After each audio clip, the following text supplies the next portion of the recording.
J'ai eu envie de te faire une petite vidéo, toujours sur le fonctionnement de l'univers, toujours sur la possibilité de créer la vie que tu veux, de couper avec le négatif, mais cette fois-ci en action. Voilà, alors comment faire concrètement pour modifier une situation négative en une situation positive? On a vu donc les schémas répétitifs, comment les arrêter, comment créer du positif dans sa vie, mais là, je te propose de vraiment travailler sur une transformation concrète d'une situation négative en positif. Par exemple, on va reprendre le cas d'un travail qui ne te convient pas parce que tu fais trop d'heures, on te demande trop de choses, voilà, souvent dans les sociétés, il y a des personnes qui partent et on ne les remplace pas et on se récupère une partie du travail de la personne, on peut être mal payé, on peut être, peu importe les raisons. Ici, le but, l'univers, c'est, l'univers ne va pas prendre en considération, pardon, le fait que tu aies raison ou pas. Tu as forcément raison. Si tu ressens des émotions négatives, si tu n'es pas satisfait, c'est que effectivement tu es probablement mal payé, tu es probablement débordé de travail, etc. Ce n'est pas le fait d'avoir raison ou pas qui va changer la donne. Ce qui va changer les choses, c'est ton ressenti. Donc, tu n'es pas satisfait, tu identifies tes émotions négatives, etc., etc.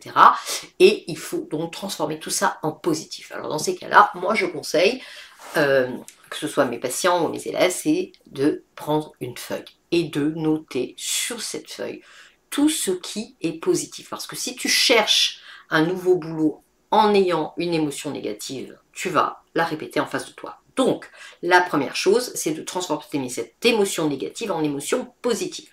Tu prends une feuille, oui là je suis sûre que tu te demandes comment faire.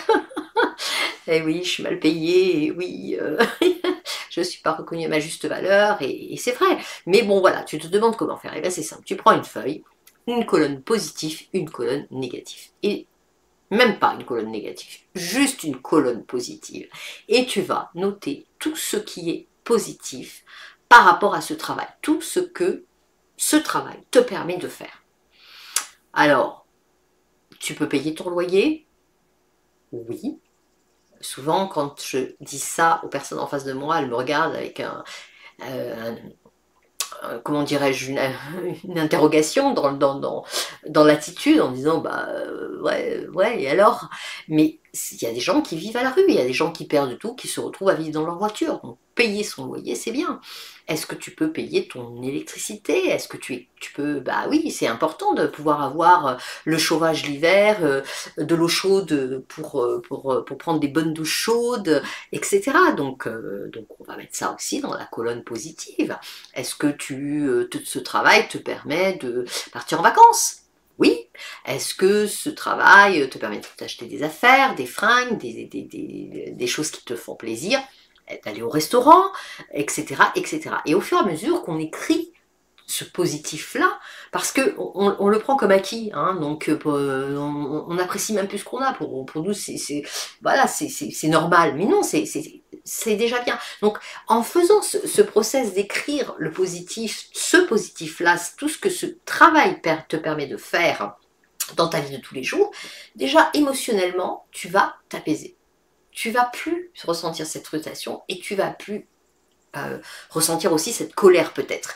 Donc, tu vas être en gratitude, tu vas te rendre compte que ouais, finalement c'est génial parce que même si je suis mal payée, même s'il y a ça qui va pas et ça qui va pas, ben, je peux aller au restaurant, je peux partir en vacances, je peux me faire plaisir.